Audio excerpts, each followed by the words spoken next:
Vistara, the pride of India, the golden boy of social media, and an airline whose time out in the sun has come to an end. While everybody else is lamenting the demise of their favorite carrier and talking about how Vistara changed the game when it came to flying in the Indian skies, I thought I might mark his departure by telling you a story. The real story that nobody else wants to talk about. A story about how this airline is nothing but a glorified flying charity. But before heading there, a few disclaimers. First, as a flyer, I love Vistara. I love Vistara so much that I often pay a substantial premium just to fly the airline, more often than not in premium economy and business class. Since COVID, I have flown Vistara more than any other airline, and by quite some margin. I have literally forced family members against their will to get Club Vistara co-branded cards like this one. So any suggestion that this video comes from a place of malice or discontent is completely unfounded and has no basis in reality. Sadly, neither my love for the airline nor the numerous awards it's won, like the 16th best airline in the world according to Skytrax, can shield us from the harsh truth, which is that the airline is one giant financial mess. With that being said, let's head all the way back to 2014 when the carrier was doing its pre-market launch research. In their surveys, Tata and Singapore Airlines executives found out that there was a substantial amount of premium demand in the country that was not being catered to. Thus, they decided to adopt a dual strategy. First was to have a larger business class cabin consisting of 16 seats, which was more than most aircraft of Jet and AI had at that time, largely 12. Vistara's logic was we will take 8 seats worth of traffic from Jet and Air India and stimulate the market to fill the other 8. Second, the airline planned to introduce an industry first premium economy product on narrow bodies for people who wanted something more than economy but were unwilling to pay the high price of business. So the airline entered all guns blazing in 2015 with a configuration of 16 seats in business, 36 in premium economy, and only 96 in economy. It doesn't take a genius to figure out what's the issue here. Filling 52 premium seats on a consistent basis is next to impossible, even on premium heavy routes like Mumbai Delhi at non peak times. But that isn't even the worst of it. In India, airlines have to design their domestic network according to a set of rules called Route Dispersal Guidelines or RDG for short. Basically, RDG classifies domestic routes into 4 categories: Category 1, 2, 2A, and 3. Category 1 routes are the top 20 routes in the country by virtue of yield and traffic and include the likes of Mumbai Delhi, Delhi Bangalore, and Mumbai Kolkata.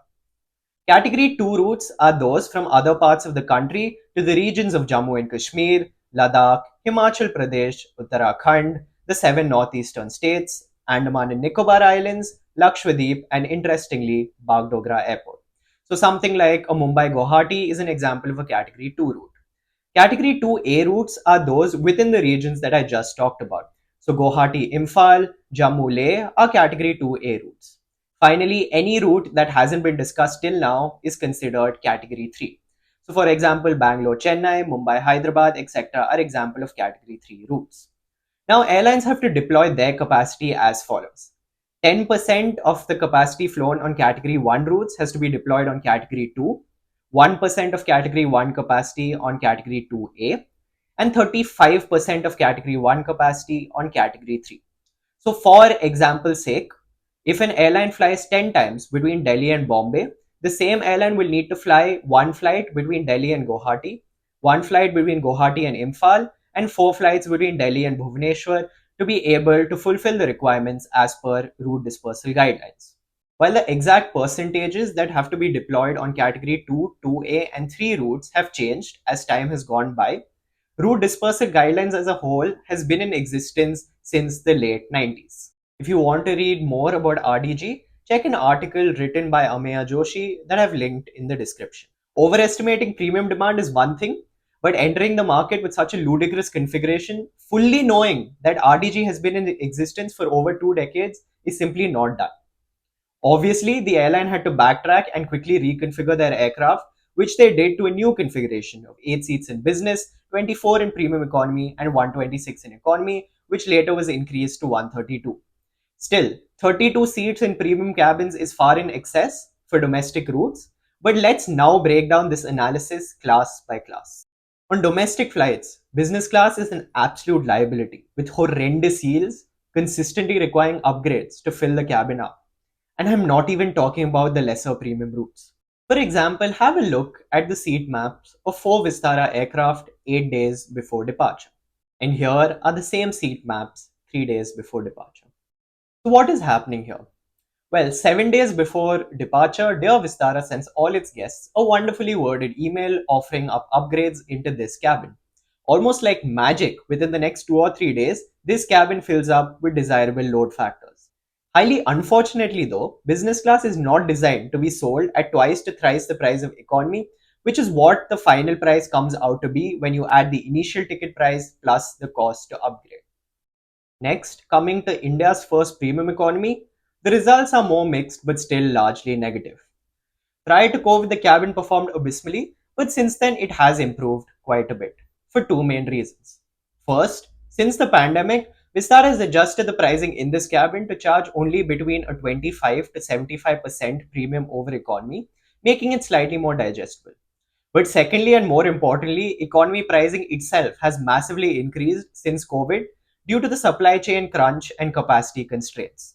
Yet, the failure of premium economy is perfectly highlighted by Vistara's decision to induct 10 all economy configured Airbus A320 Neos that could easily have arrived in a dual class configuration of both premium economy, but they didn't because, surprise, surprise, premium economy is still unsuitable for most domestic routes in India. But let me just repeat what I said. Vistara inducted 10 all economy configured Airbus A320 Neos. Now, at this point, I want you to pause the video and comment down below who do you think is the biggest donkey out of these three? Tata Sons, AirAsia Berhad, or Singapore Airlines? Why am I asking this question? Well, prior to Vistara's launch, Tata Sons and SIA signed a non compete clause saying that Vistara would be the only airline that Tata's could operate in India under the full service segment. Similarly, Tata Sons and AirAsia Berhad signed an agreement saying that AirAsia India would be the only airline they could operate in the low cost segment. So you mean to tell me that this A320 of AirAsia India and this A320 Neo Vistara operate in different segments in India just because on one airline you get food and the other you don't? This, in a nutshell, represents the biggest problem with Vistara, its fundamental lack of understanding of the Indian market. When Vistara entered the Indian market, it positioned itself as a premium full service carrier, promising to redefine the travel experience in this country with several unique initiatives like boxed meals in economy. But why doesn't this positioning work in a country like India? Apart from the obvious, which is the domestic flights are extremely short, this sort of positioning alienates all three types of Indian travelers. The Indian middle class, who are the predominant traveling class, have three distinct features. They are value based, price sensitive, and status conscious. While the first two are fairly easy to understand, value based meaning you want the most bang for your buck, and price sensitivity meaning you want to save as much money as possible, status consciousness is where many companies trip up. So, what is status consciousness? Basically, according to an individual's income, lifestyle, and social circle, there are certain activities that are acceptable for them to indulge in within their status or aukat. Activities below that are called aukat ke niche, and activities above that are called aukat ke upar or aukat ke bahar. This is particularly true of public social activities which others can see because in India, दूसरों का कहना still has a massive importance on consumer attitudes and behavior. So, this premium positioning of Vistara directly affected the sentimentality of the status conscious Indian traveler who started considering the airline to be a luxurious or wasteful expense even in economy.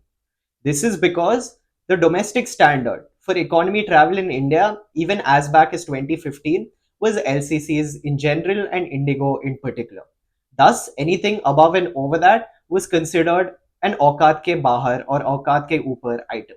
As a middle class traveler, when you see your favorite cricketer or film star flying Indigo domestically, what is your justification then to spend more money on Vistara? Thus, many status conscious travelers avoided the airline, which completely bamboozled Vistara executives. Thus, Vistara decided to change course and focus on the largest demographic in India, which are price sensitive travelers. In order to do this, the airline introduced a new fare class, Vistara Light, which included lesser baggage allowance and no free meals. And this did help them get more travelers onto planes, but there were just three main problems. First, Vistara's operating costs are significantly higher. You cannot even think about making money fair matching with Indigo when your cost to operate that same seat is significantly higher. Second, this creates massive confusion in the minds of the consumers because still literally yesterday you were positioning yourself as a premium airline and today they're not getting food on your planes. Third, when all else is equal in terms of your onboard product, consumers will choose Indigo because their network is vastly superior. Thus, this strategy too massively backfired. Realizing this mistake, De Vistara decided to once again backtrack, reintroducing meals onto economy light fares, and then decided to tackle the third consumer group, which is the value based traveler. The airline's argument was simple: pay slightly more for a significantly better flying experience. But at this point, you need to ask yourself, how much more different is Vistara's experience than that of other airlines in India? The seats and legroom are largely identical, as is the baggage allowance. Its Wi Fi based streaming service, Vistara World, on the A320 family is nothing but a grand joke with only 80 hours of content. This is in contrast to the PTVs that it offers on the 321s and 787s that more often than not are not deployed domestically. To add insult to injury, AirAsia India, which is today Air India Express, and SpiceJet also offer the same Wi-Fi based streaming system on their planes, with Indigo trialing it as well, thus removing another point of product differentiation. Finally, as Club Vistara points go, I will deal more with it in the loyalty section, but that isn't again something that's going to get a lot of people onto planes. So what does that leave? That leaves the only difference between Vistara and its competitors in economy being free food. Are you really willing to pay that much more just to get a complimentary meal when you can literally pre order the same thing on board LCCs? Most passengers aren't. The value based traveler simply bought into the LCC philosophy of paying exactly what you get. So, as Vistara, if you are unable to attract the status conscious traveler, the price sensitive consumer, or the value seeking individual, who exactly are you planning to fly? Clearly, domestic is a lost cause, so let's quickly head over to international before moving on to the next section. Economy and business class largely have no issues apart from the fact that Vistara chose to install its parent Singapore Airlines very average regional business class on its medium haul fleet. But that can be excused considering the status of the Indian market at that time regarding what Jet and Air India were offering. But it's something to take note of, particularly because the entire industry as a whole was moving towards individual suites for the cabin at that point of time. The real cause for concern is once again India's first premium economy, particularly on the 320 neos and the 321 neos. While you can somewhat justify this cabin on domestic routes, offering what is essentially a wide body economy class experience and selling it as premium economy on routes where competitors are literally deploying wide bodies is nothing short of daylight robbery. And consumers agree with this as well because consult the seat maps of three Vistara aircraft 2 days prior to departure in premium economy. Thus, the first big problem with this airline is its fundamental lack of understanding of the Indian market. But enough of that, let's now head to the next section regarding fleet planning. While airline executives in this country love going gung ho about the tremendous growth potential of the Indian market, you actually need to be able to do something to capture this growth. In its first 4 years of operation, Vistara inducted only 22 aircraft, despite having taken delivery of 5 examples prior to commencing service. In comparison, Akasa Air achieved the same in just 14 months. The main reason that Vistara chose to go slow was mainly due to a lack of clarity regarding change in aviation policy, particularly concerning international flying criteria prior to its launch in 2014. Eventually, the much awaited National Civil Aviation Policy of 2016 came out, scrapping the 520 rule for international flying, at which point the airline could easily have charted a much more ambitious growth plan, but simply refused to do so. Keep in mind that aviation is a scale driven business, with small and marginal players often always failing to make money. Add to that the fact that we have an extremely dominant and aggressive market leader in the form of Indigo, at which point you realize that being small isn't that great at all. A conservative expansion plan, while certainly limiting losses, doesn't ever give a carrier the opportunity to make money in competitive cutthroat markets like India. Eventually, when Vistara decided to pick up its socks and order up, the results were disappointing at best and deeply concerning at worst. An order for 56 aircraft, including operating leases, for a country like India is nothing short of a massive joke. Indigo's first order that they placed in 2005 for 100 A320s was larger than this. Even the historically conservative Go Air placed a combined total order of 144 aircraft because that is the kind of capacity that the Indian market requires. What's worse is that despite Vistara's publicly stated international ambitions, the carrier chose to order only 6 wide bodies, all 787 9s with options for another 4. By comparison, our national carrier Emirates deploys more A380s to London Heathrow alone. So, on one hand, while Vistara executives sang songs about India's growth story and their international plans, they chose to order aircraft like they were an airline of some small European country. What's even more irritating is that, unlike other airlines, lack of funds is not an issue for Vistara. Tata and Singapore Airlines are both extremely committed shareholders who have funded Vistara religiously for 10 years, clearly, since the airline is incapable of funding themselves. For all the rubbish that SpiceJet gets, had it had access to the quantum of funds that Vistara did, you would have seen an airline very similar in size to Indigo today. Being the size of Vistara, despite having access to that kind of capital, is absolutely criminal. Rubbish fleet planning has other repercussions as well. When good old Jet Airways shut down in 2019 and its slots were to be redistributed on the basis of capacity addition, dear Vistara had no aircraft to add. It ended up having to induct 9 Jet Airways 737s, an aircraft type that had absolutely no place in its fleet, just to be able to get those slots. Did Indigo induct Jet 737s? No, because that's what happens when you actually know how to order aircraft and have a good steady stream of deliveries planned. Mind you, this decision of inducting Jet 737s, when viewed in isolation, is perfectly sound. Vistara responded swiftly and pounced on the opportunity to become India's new favorite full service carrier and get slots in one of the most slot constrained airports in the world, which is completely okay.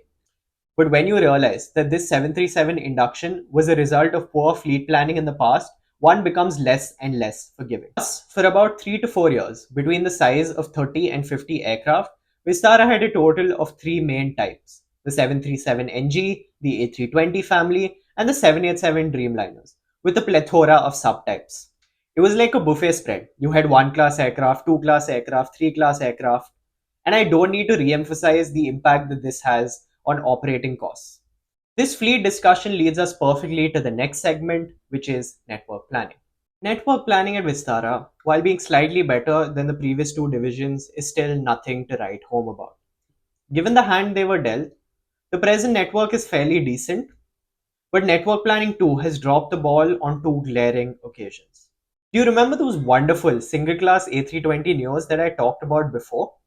Well, between 2021 and 23, deployment of this subfleet, particularly from the Bangalore base, was horrendous. I kid you not, one aircraft used to do Bangalore, Hyderabad, Bangalore in the morning and Bangalore, Hyderabad, Bangalore in the evening, and that's all it used to do during the day. Similarly, another plane used to do the same darshan but to Pune, with Bangalore, Pune, and back in the morning, and Bangalore, Pune, and back again in the evening. So A320 Neos that other airlines like Indigo are easily able to use for 10 plus hours in a day were being used by our dear friend Vistara for only 5 to 6. In fact, there's a wonderful article discussing this written by Amir Joshi in 2022, which I've linked down in the description. Eventually, network planning did discover last year that you can deploy these planes to places like Ahmedabad, Dehradun, and Udaipur from Bangalore. Who would have thought?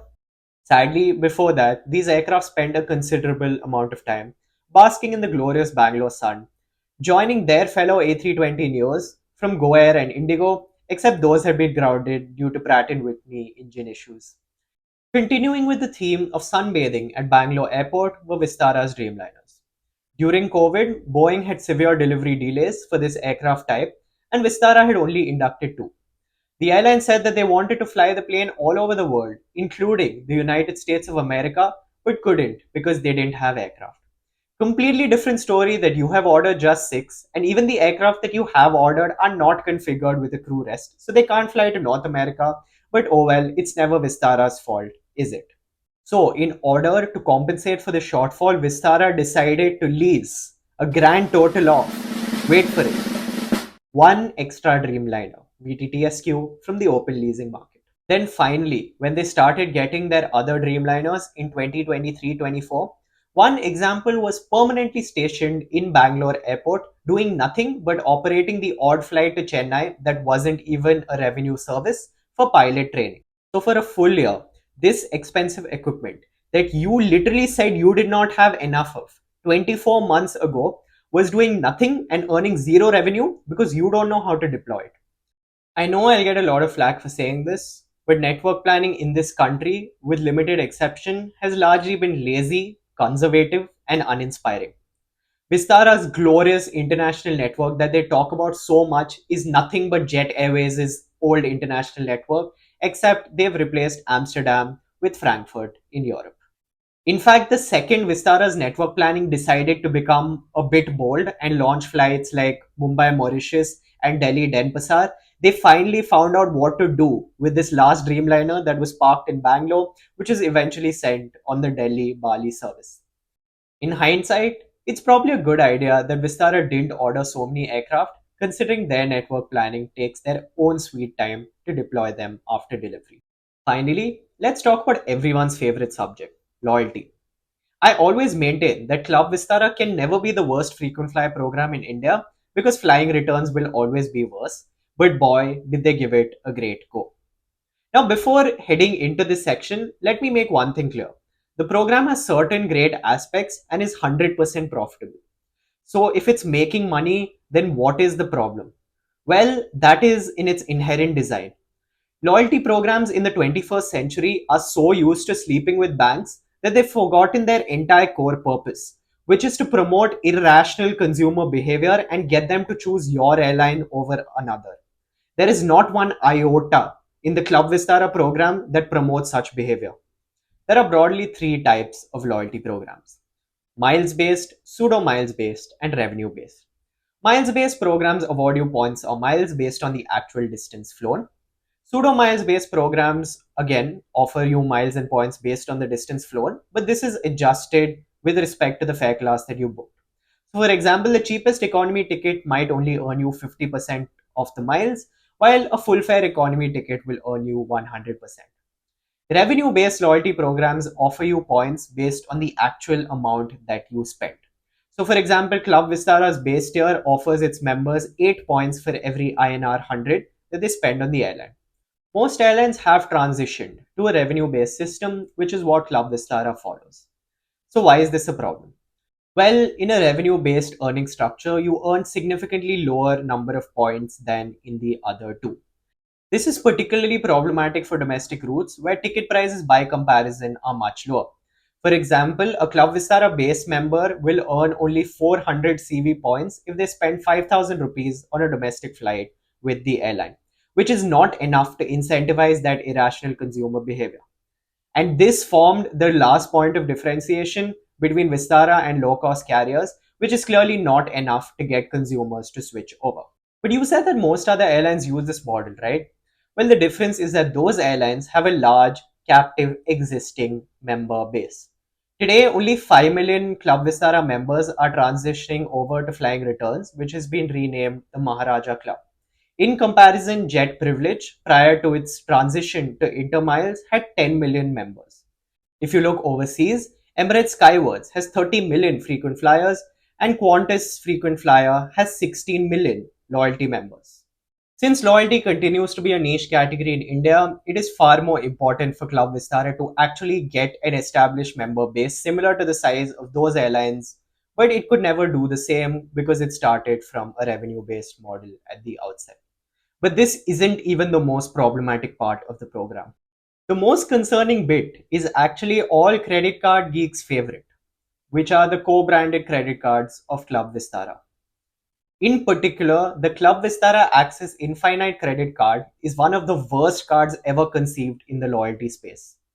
Essentially, it gives card holders free business class tickets when they complete certain milestone spends, which is fine. But concerningly though, this card gives card holders complimentary Club Vistara Gold membership as long as they hold the card just by paying an annual fee of 10,000 rupees plus GST, which would otherwise take lakhs of rupees to earn and maintain. Offering status to card holders just by virtue of paying the annual fee with no additional spending required is nothing short of madness. But let's take this analysis one step further. What does Club Vistara Gold give you? Priority check-in, priority baggage, priority boarding, extra baggage allowance, and extra legroom seat in economy, and lounge access. Excluding lounge access, do all those other benefits sound familiar? Well, they should, because those are literally the benefits that you get while flying premium economy on Vistara on narrow bodies, an extra legroom economy seat with all these other perks thrown in. It takes a very, very special kind of talent to be able to dilute your own revenue. But Vistara is clearly the most talented of all of them out there. And the sad part is, none of the other co branded Vistara credit cards incentivize consumers to choose Vistara for revenue flights. Because honestly speaking, let me tell you how we use these cards. We sure spend on these cards and earn milestone tickets and CV points. We use these tickets and CV points to buy more tickets, and that is when we fly on Vistara. But when it comes to revenue bookings, we look at who has the best schedule and price, which more often than not domestically is Indigo, and then go ahead and book cash tickets based on those parameters. This, in a nutshell, is why Club Vistara is profitable because the banks are paying them, while Vistara isn't because we as consumers aren't. When you don't have the network of your competitors and a largely undifferentiated product, loyalty becomes all the more important to get people to choose your airline. But clearly, someone forgot to tell Club Vistara that. At this point, you must be asking, surely there must be some division at Vistara that's doing a good job, Suvan. They can't all be bad. Well, I think you know which one I'm going to talk about. Vistara is like my favorite IPL team, RCB. Excellent at branding, marketing, social media, essentially everything other than the actual thing they need to be good at. But on a serious note, to Amit Agarwal and the entire brand communication teams at Vistara, hats off. You guys have done a sensational job. It's just a pity that the rest of the airline didn't. Another group of people that I have huge respect for are the revenue management folks at Vistara. The fact that they are able to monetize such a lousy configuration with no meaningful help from loyalty and still manage to get decent yields is a remarkable feat. But other than these two, the airline is nothing but a black swan, and an ignorant one at that. It's perfectly okay to not understand the Indian market. Most don't get it. What's not okay is failing to do your due diligence and understand why full service carriers in this country have struggled and failed. If you compare Vistara with Jet Airways, Kingfisher Airlines, and government run Air India, it is incredibly remarkable how the airline managed to repeat all of the mistakes that these carriers made, despite having the benefit of hindsight. Initially, position yourself as premium check, get rejected, and try to fair match with LCCs despite having higher operating costs. Check. Change course again and appeal to the value based traveler. Check. Have too many premium seats on domestic routes. Check. Try to operate all economy configured aircraft and fail. Check. Unnecessarily complex fleet with multiple single digit subfleets. Check. Ordering wide bodies to conduct ground display at Indian airport. Check. In fact, the only thing that Vistara didn't do that these three airlines did was merge with another Indian carrier and permanently damage your balance sheet in the process. Oh, wait. Before ending, I'm sure you'll want to hear my thoughts on the prospect of Air India. Well, let's look at it this way. In 2015, Tata and SIA started Vistara with a clean slate. There was no past baggage, it was a plain canvas on which they could paint whatever they wanted. 10 years on, we have an airline that cannot fleet plan, network plan, run a meaningful loyalty program, configure their aircraft, position themselves, or even learn from past competitors' mistakes. What's the only thing Vistara built in 10 years? The brand. What's the only thing disappearing in this merger? So that's all from my side. Based on the reception of this video, I'll decide whether I want to do future ones as well. But stay tuned, hit that like button, and please subscribe.